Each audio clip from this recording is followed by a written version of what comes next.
doing and enjoying our chef's delightful food that he's brought for us. To start the evening, I'd like to tell you a little bit about our hostess, Jenny Hudson. Jenny has a wide and varied background. She's been an art teacher, graphic designer, web designer, and she's even had her own line of polar fleece coats and jackets. She's also a fiction writer, and in 2009 she rebranded her Merrimack Media, her web design company, to offer publishing solutions to authors. She has now expanded to provide strategy branding and the tools for entrepreneurs to succeed, which may also include publishing. Her technical know-how of creating websites for small businesses, as well as the University of Wisconsin, has translated into applying new technologies and social media to help authors and small businesses publish and promote themselves. Her overwhelming belief in self-empowerment encourages her clients to reach their full potential by exploring their dreams. With that, I'd like to welcome Jenny Hudson. That's Denise White, and she is actually working in a management capacity for me. And I'd also like to introduce Janet, yes, who is our social media and marketing maven. And she'll talk a little bit more. But before I say any more, I want to thank Drew and the Kensington and for letting us do this, and Charlton, who's making these amazing small plates, and last but not least is Mike Cannell, who is a videographer and has been doing this for 20 years. And we'll be talking a little bit about his videos too. So we're going to start, and what I'm trying to do tonight is talk about your pitch, and by a pitch I mean all the forms of it. So your bio or your elevator pitch or your pitch that you would give if you're even a startup. You know, it's all got the same elements in it. And so we're going to talk about what those elements are and how to make yours better. So before I even get into it, by the way, I'm very happy you're all here, and thank you for coming. I forgot to say that. So, okay. So before I get into it, I want to get two people who might be willing to be guinea pigs for this event. And what we're going to do is have them give their pitch as they do it now. And I'm going to give a presentation about some things that might kind of rev it up. And then we're going to have them do their pitch again at the end. And I'm going to give you guys the opportunity to coach them. And so by doing this, I'm hoping that you're going to learn some, things that might be useful to you too. So are there any people who would like to volunteer to do this? Okay. Okay. And anybody else? Okay. Evan, great. All right. 2 guinea pigs. Okay. So, well, let's hear your pitch. What do you think a pitch is? And please give us your pitch. So, just tell me what the pitch is. The pitch is like, how do I sell myself? Yeah, very short. You meet somebody at a party. Yeah. And they say, what do you do? What do you do? Okay. What do you do?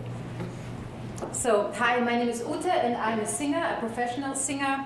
My specialty is the music of Kurt Weill, and I also do cabaret shows. I used to do opera, but I got bored with that, and now I create my own programs.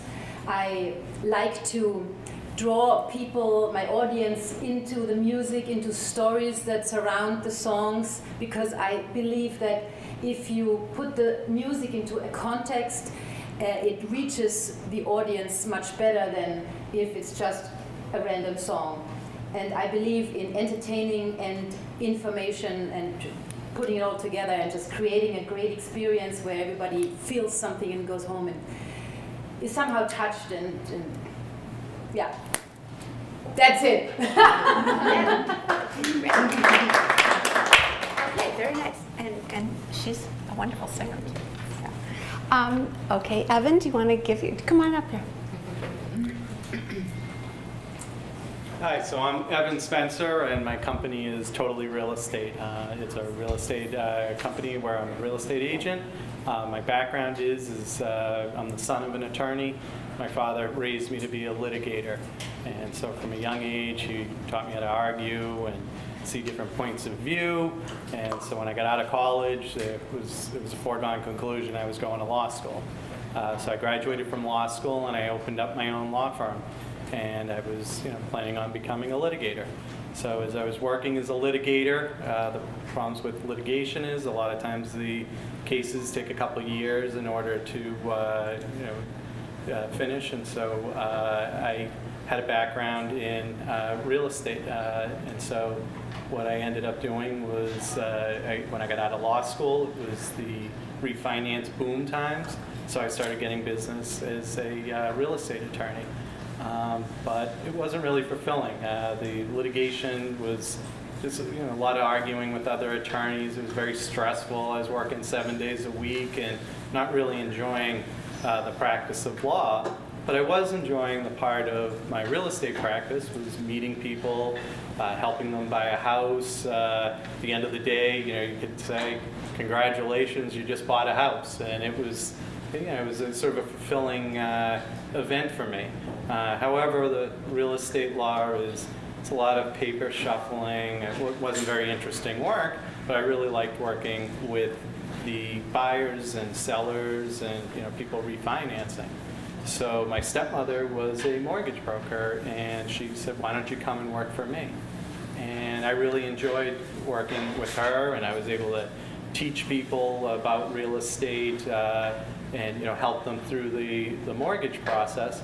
But still, it wasn't as fulfilling as I was looking at these real estate agents that were able to take people out, show them the houses, help them decide what it was they were looking for, help them negotiate the price for house, help them negotiate looking at for home buyers seminars, and so I decided in last September to get my real estate broker's license and open up my own business. And so now I'm able to take my information from my legal practice and help my clients with the legal issues of buying a house. Also, my knowledge of financing, I'm able to help them pick the right mortgage for them. And so that's my company is Totally Real Estate. Thanks. Okay, so we're going to learn about the elements of a pitch.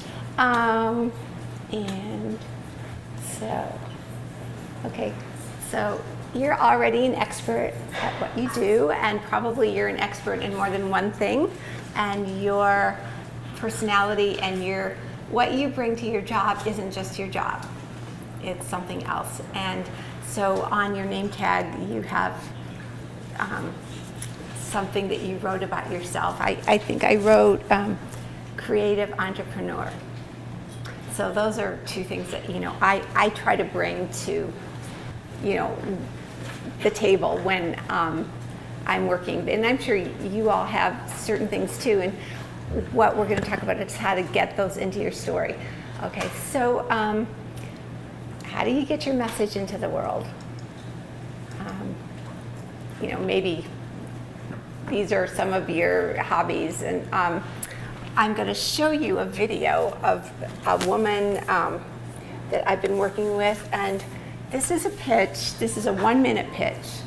And unfortunately, we have a little technical problem here in that the audio isn't working through this cable. I didn't know it. So I'm going to ask you to bear with me, and I'm going to show it to you on a laptop. But I think it's sort of self-explanatory.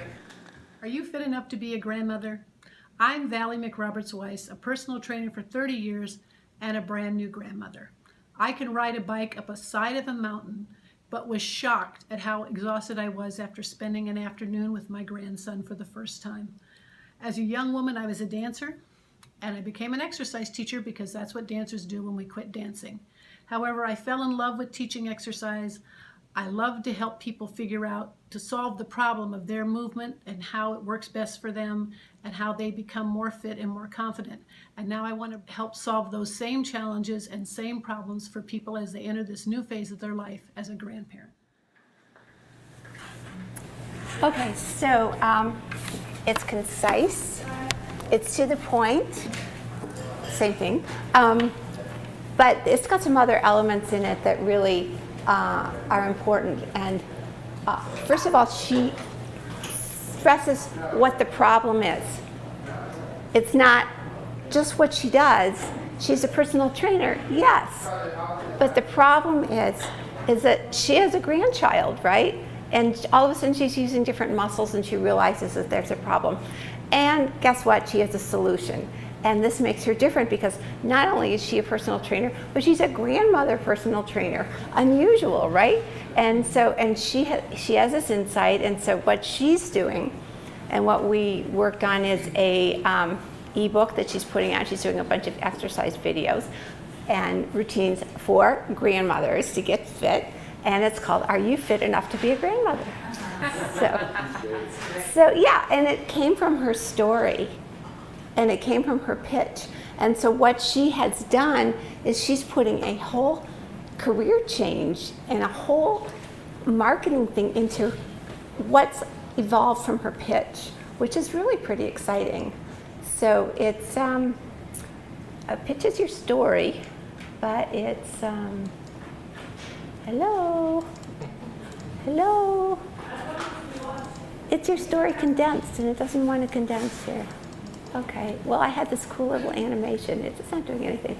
Okay, so how do you rev up a perfect pitch? It's your mini story. So here's a little script. Okay. Do you know that? So hers was, do you know that grandmothers use different muscles than, you know? So what problem needs to be solved? So there's a problem that you can solve better than anybody else, right? Then what you want to say is what I do is, and I do it so that, and you're going to name who you do it for, right? I do it for women entrepreneurs. I do it for people with, you know, problems putting their finances together. I do it for whatever your specialty is, so that they can solve that problem. So this is my pitch.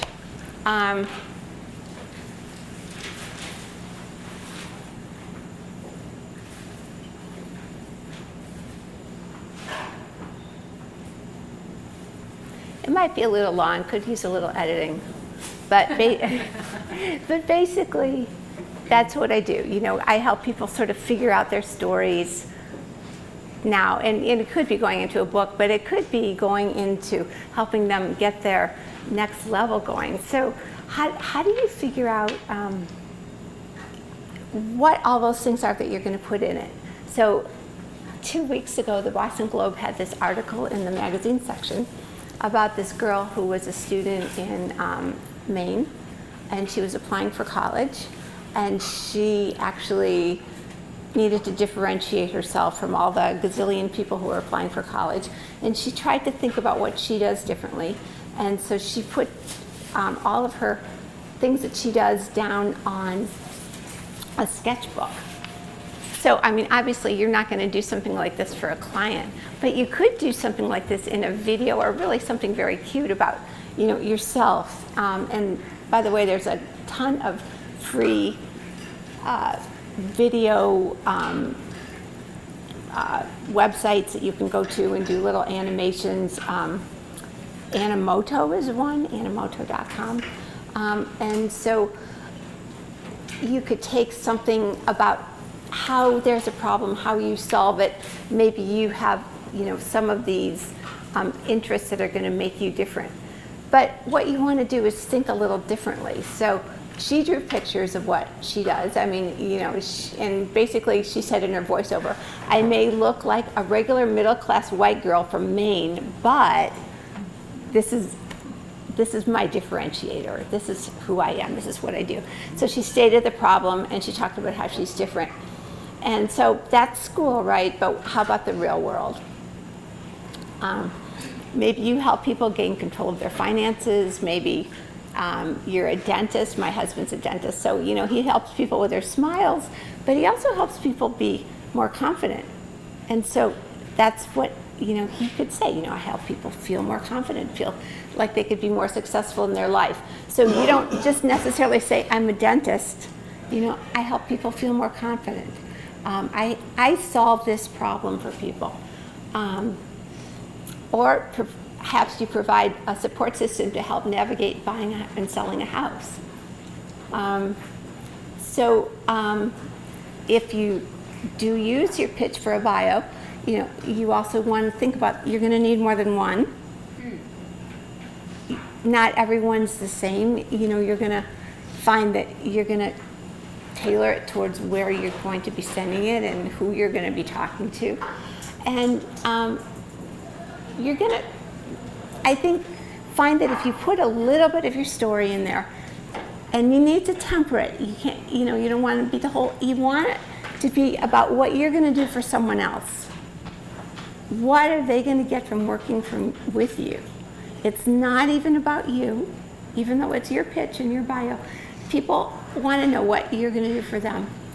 So what problem are you going to solve for them? So Evan told us a story about how he got to where he is, and that's his story. And I think that there's some things that he can pull out of there. I think I'll tell you my story, how I got to where I'm doing, what I'm doing, and it started when I was 10, and I came home from school one day, and I told my mother that there was this club that these girls had started, and they didn't invite me to join, and I was very upset. And so my mother said, well, start your own club. And I said, I'm not going to start my own club. Who would come to it? Nobody would come to it. And my mother said, well, what about Susie or Claire or, Leslie or whoever? So I said, oh, yeah, they'd come, but, it wouldn't be the cool club. And so she said, well, why don't you invite them over and we'll make these dogs. She did occupational therapy with these elderly people, and I love these pipe cleaner dogs that she made. So she said, well, we'll make these dogs and you can donate them to an orphanage. So I said, well, that's cool.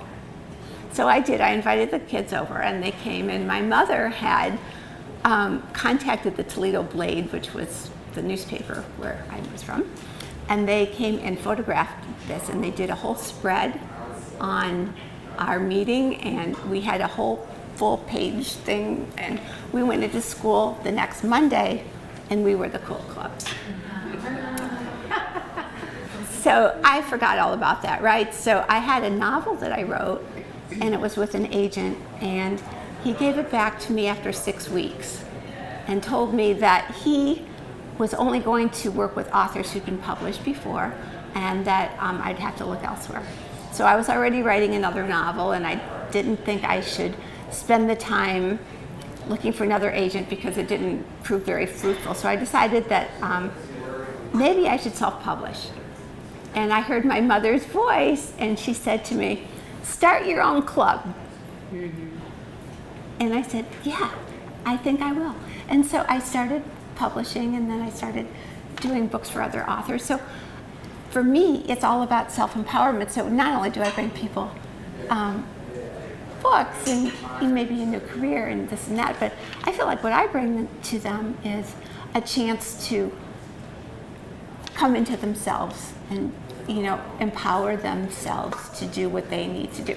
So that's my story. So that might inspire you to kind of dig into your past and think about why you do what you do that makes you different and gives you that special thing that you bring to people.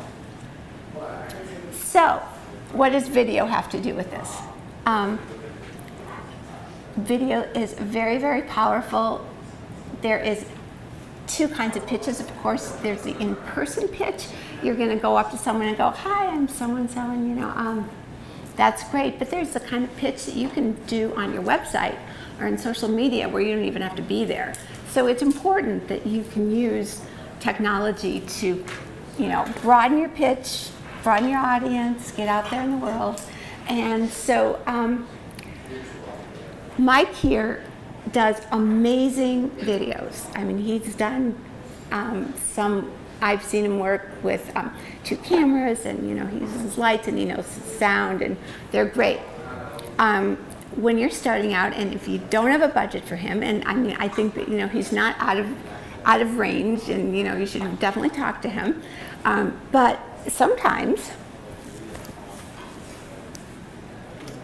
if you take a tripod and you get a little clamp and you do a selfie video and you're talking to it, you can do a lot yourself. And so I've been known to do those, but they're not necessarily smooth sailing, and most people will kind of choke up when they get in front of a camera, even if they're by themselves. I mean, I do. I know what I'm going to say, and then I'll start saying it, and all of a sudden I'm like,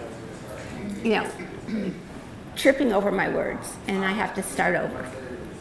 So just some tips that might help you if you do this, and these are tips for working with Mike too. First of all, you want to look your best if you're doing this. You're going to think about your background. So you're doing a selfie, right? So you can see what is behind you. So look at it, are the Venetian blinds all crooked? Are there things that need to be taken care of? Is there a glare in a painting behind you? Look at it, be critical. I like to use natural light. I sit next to a window. And then you don't want to be backlit. So make sure that you're aware of that, where you place the camera. So get a nice setting. One of the things that helps me is if I write down what I'm going to say on a great big piece of paper and tape it to something over my camera or my phone. So it looks like I'm looking at my phone, and I can just kind of read it if I have to. But another thing that's really good to do is to do it in sound bites. And that way you can stop, so if you screw up, you don't have to do the whole thing over. But that involves editing. And so a really good thing to do is have some skill in basic editing. And like if you have a Mac, you can use iMovie. Very, very easy, intuitive. Or you can hire someone to do it. I know Mike does video editing. I do video editing, but it's something that you can manage to do. You can put on titles, and you can do cutaways, and make it look pretty professional. Put some music behind it, and you've got yourself something that you can use. Upload it to YouTube, and you're good to go. So how do you use your video? You can put it on your website. You can use it for crowdfunding. You can use it for social media. You can do blog posts. Lots of things. If you're looking for a job, you can have a video resume. But you can cross-pollinate all of your content. So if you do a video on one place, you can use it and all of these other things too, or take the content out of it. So this woman that I showed you, Valley Weiss, with the personal trainer, so what we did is actually record her audio in a couple of sessions and transcribe it and put it into an ebook. And she's having exercise sequences, like I mentioned. But that's how she got her book. So in a weekend, she got a book. Pretty cool. And then, you could do that and blow it out and have a paperback. It's great if you have a business to have an ebook. It's income. It's a way to bring people to your website. But nothing's like a paperback. You can hand someone your book. You can have a book signing. You can hand it to a client. That's pretty cool too. Audio is, like podcasts. Audiobooks are wonderful. And of course, for someone like you, CDs or, So Yeah, so books can help you with all of these things, which is cool. As I said, you can cross-pollinate all of these things. So, if you're not a writer, you don't have to be. You can talk a book and use it. You can take your video, take your pitch, put it in a video, and then from there, that's where you start. And you don't know where you're going to wind up. So you could start with this little bitty story that you have. My story's from when I was 10 years old, right? You can start with a story. You can blow it out, you can blow it out, you can blow it out, and all of a sudden you're in a whole new path. So in terms of a next step for you, we're not going to talk about that yet. We're going to talk about some pitches from some people. So before I do anything else on next steps, I'd like to revisit our pitches, and I would like you guys to do it over and see if maybe you want to think about it a little bit differently. I think you want to keep it kind of short, and think about, if you had a 1-minute video, which is a perfect length for a video on a website, what would you say in that video for your pitch? Do you want to come up and try it? Sure. Let's see. One thing before she starts, we're going to coach her. She's going to run through it here, and then we're going to coach her and give her any kind of feedback, and then she can try it. She gets two chances. Okay. Is it important that I say my name on a video like this? I think or- so. Yeah. I should. Okay. Yeah. And what I am. Yeah. Of course. And should I look into the camera or where? Or at my audience in this case? You know it. That's all. You step just Whatever to your makes you right, feel more comfortable. a little bit further. That way you don't have the TV light behind you. Oh, That's right, called- right, That's yeah. called backlighting. Check the background and the foreground. How's that? That's much nicer. Okay. My name is Ute Frere and I'm a singer. When I was growing up, I had hard times. I was the daughter of an innkeeper. I had to work hard. My parents had little time. I was the subject of drunken men trying to, make advances at me. I was a very ugly duckling. But the one thing I had was a voice. I had a beautiful voice, even then when I was not a trained singer. And I grew up with this voice that would show how beautiful I am in the inside, even though I was ugly on the outside. And I grew up cultivating my voice because I thought this is a gift and I have to make something of it and spread it into the world and bring people joy with it, and healing actually, because my voice healed me, and now when I sing, I feel that it touches people and it heals them too. And this is what makes me the singer I am.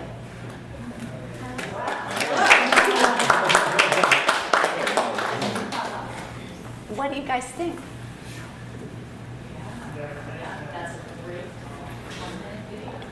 Can I keep it? Yeah, you're gonna get it. Yeah, absolutely. Yes.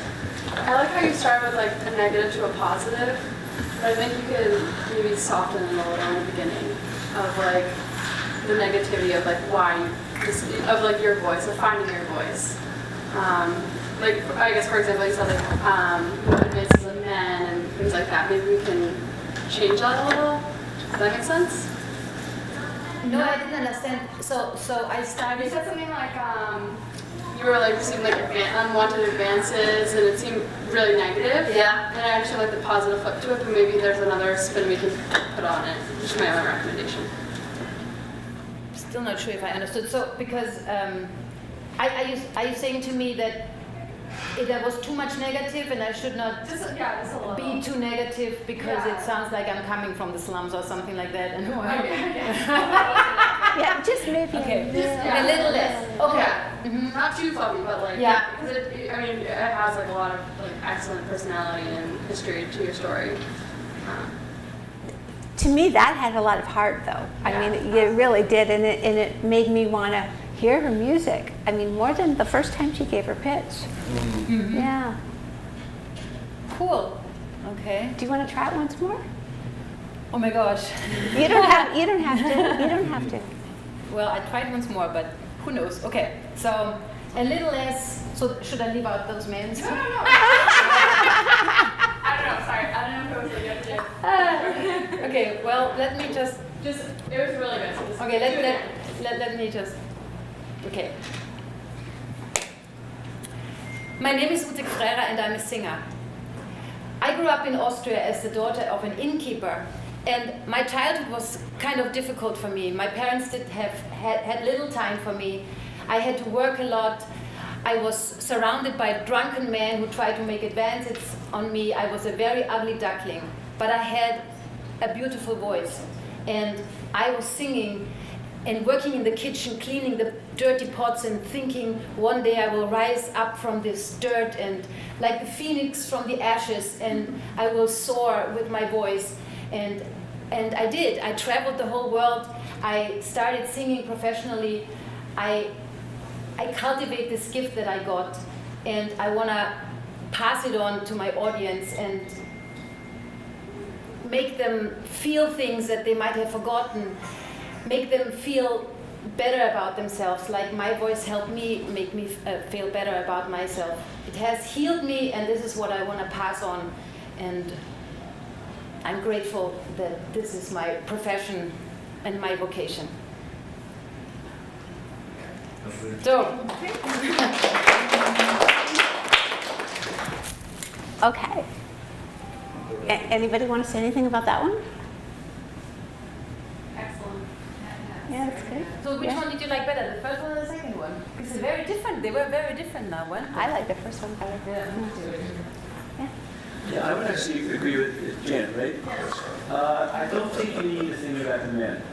The Okay. fact that you were working hard in the kitchen and maybe you were not, your ugly duckling child, so there was this, you had this voice that was beautiful. Yes. I don't think you need the men there. I think just the fact what your childhood was like, Yes. and the fact your parents had a lot of time for you, and you had to work hard in the kitchen and so on, that you had this voice Okay. that you wanted to bring to the world. And Okay. I think that's sufficient. Yeah, I see what you're saying. Yes. That's my Yeah. Yeah. Yeah, and it's still pretty good. Okay, Evan, do you want to try it?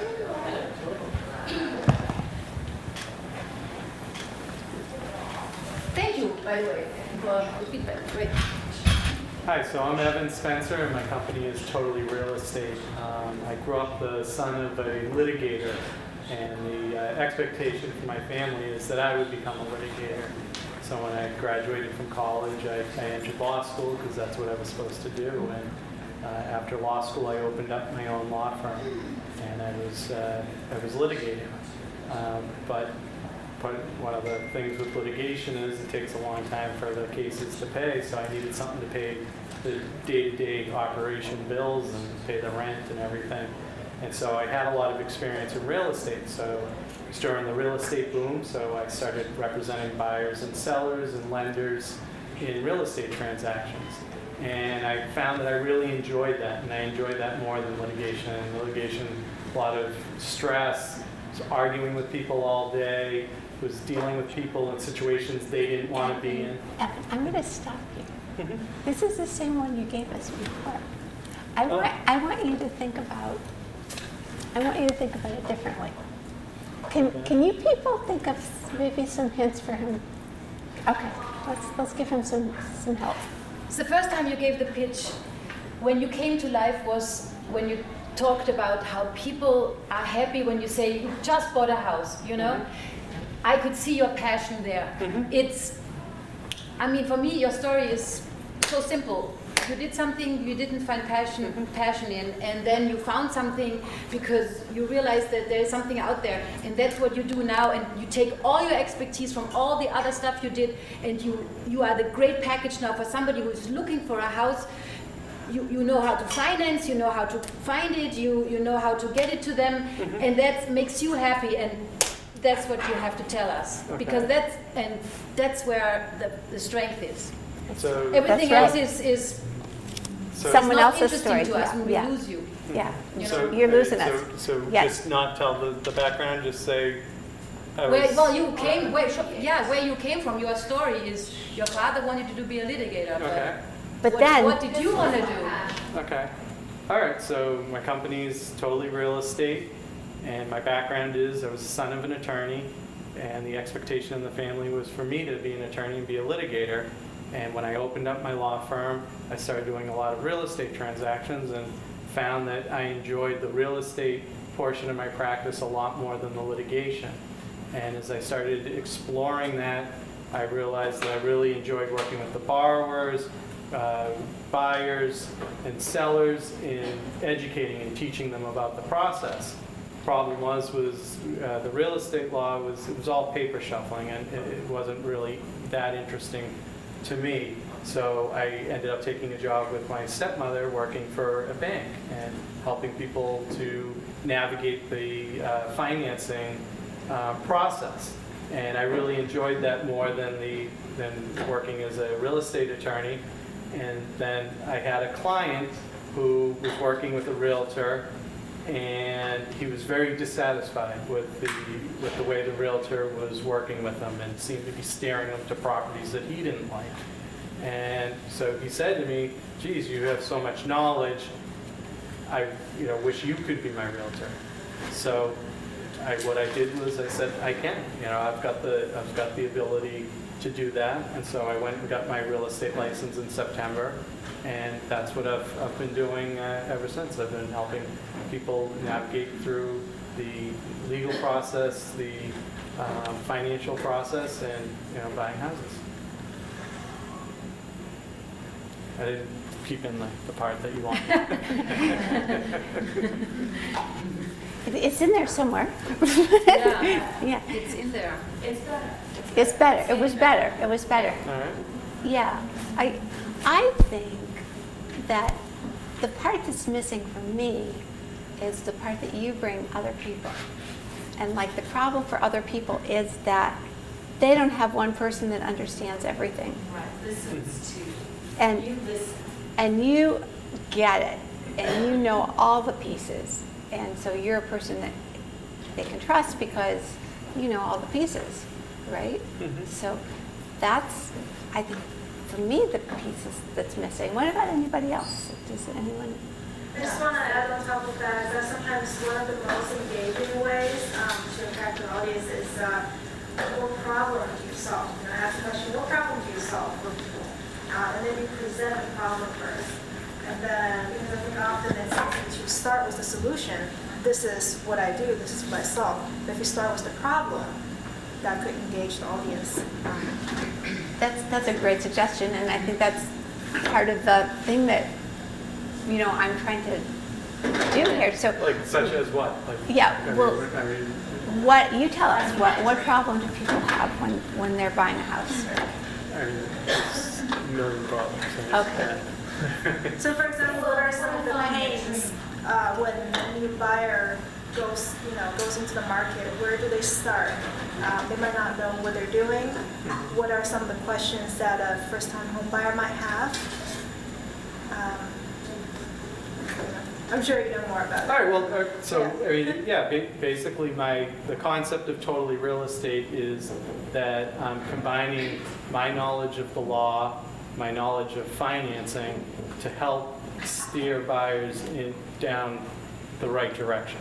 Because that's the most frustrating thing that I saw that buyers were having is that they were dealing with, first with their mortgage company, and the mortgage loan officer was just looking at the financial issues. Then the attorney is just looking at the legal issues, and then the realtor is just looking at basically getting you a house and making their commission. And so by hiring me, I have knowledge of all three of the areas.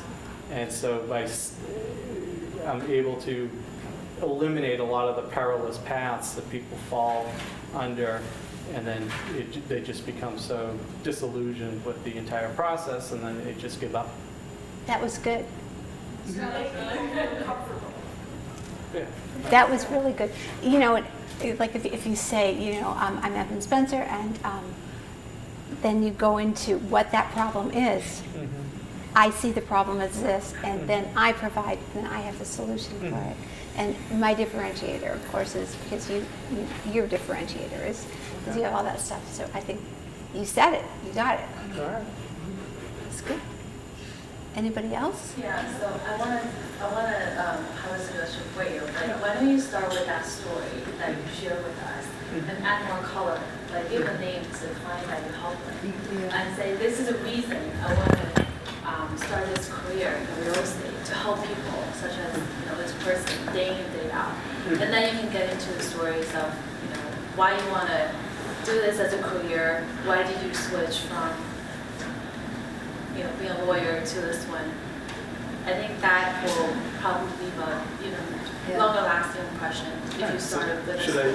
Should I just start the story? Make it personal, yeah. But should I just start the story with I opened up a law firm and became No. disillusioned with the law? Give us story like of think that of person. somebody you've worked with, you have helped. Mhm. Yeah. Tell us the story of that person, how you changed their life by your expertise. Right, exactly. So we get that through somebody else's experience. That's what touches people. It's like an experience we can understand because we also, when we buy a house, we need help. Because you showed us. I'm working with Evan right now, and the reason why I chose him as my realtor is because of the knowledge he has. Yeah. He's been a lawyer, a real estate attorney, and I don't know anything about that, so he knows the entire process.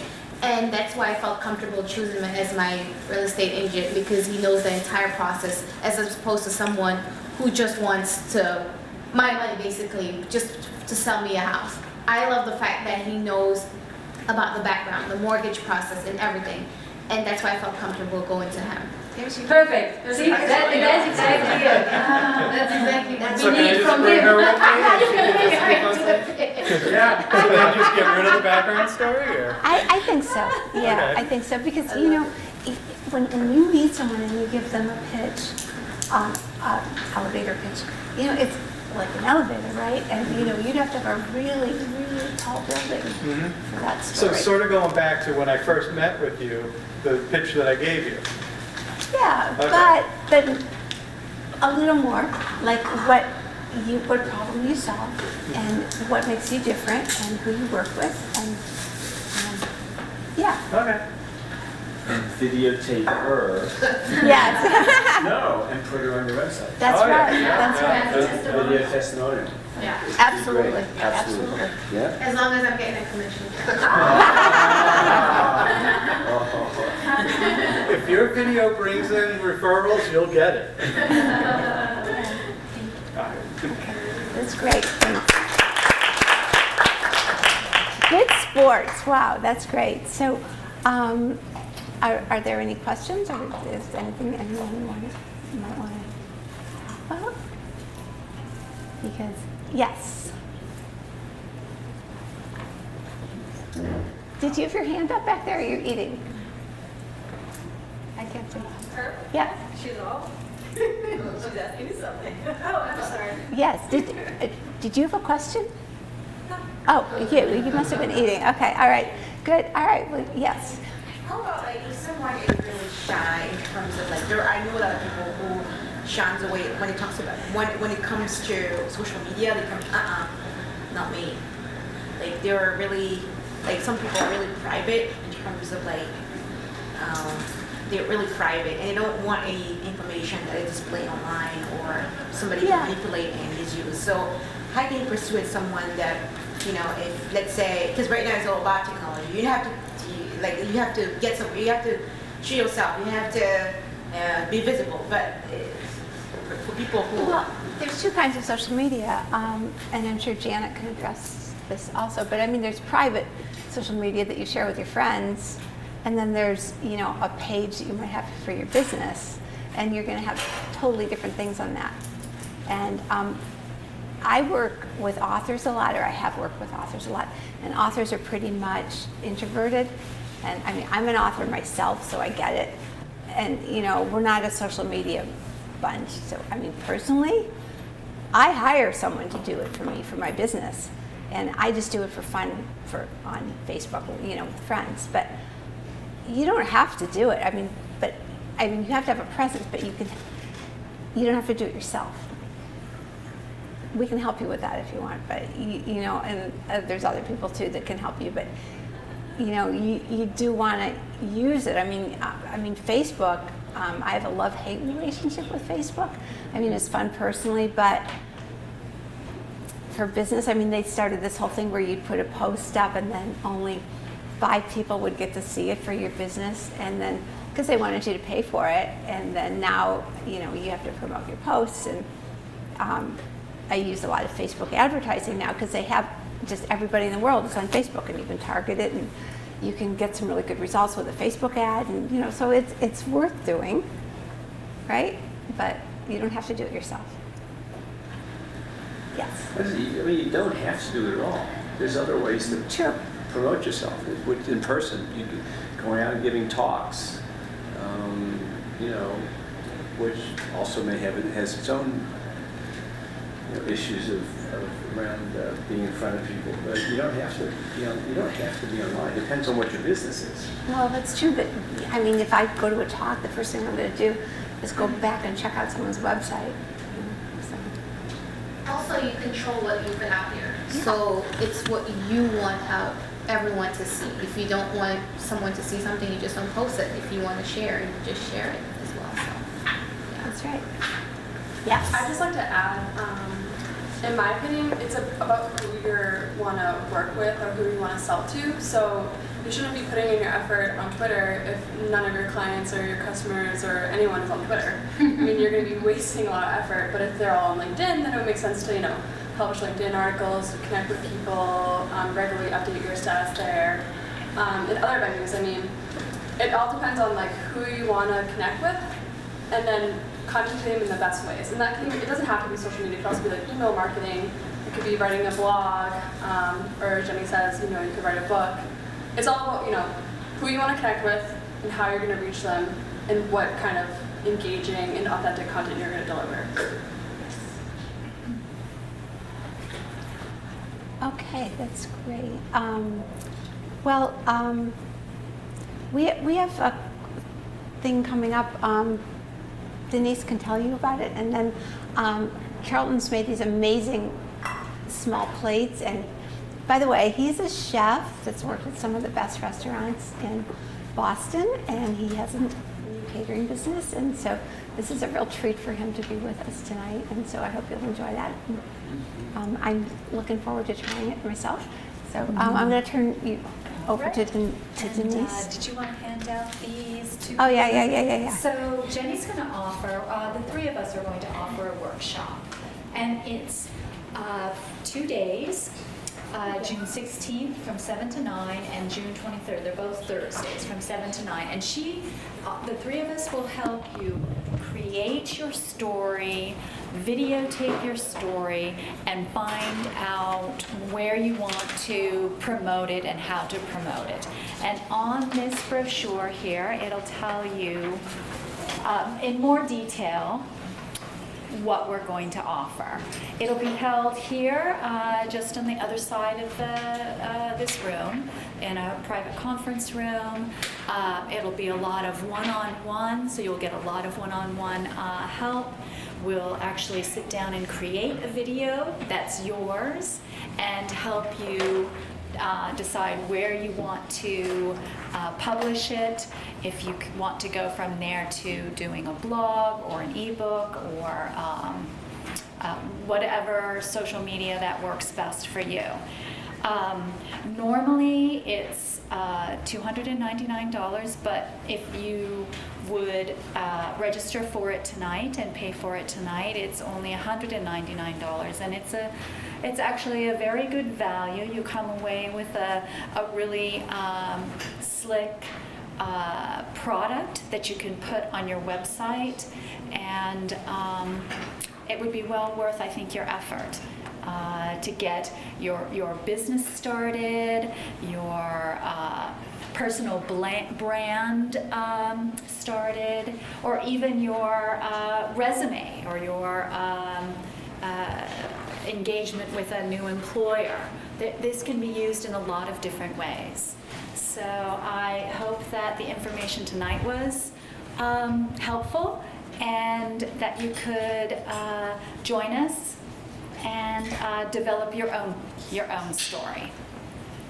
Yeah, thanks for coming. And if you would like to do that, come on over to the table where you signed in, and we can sign you up for it. All right, so go forth and have some.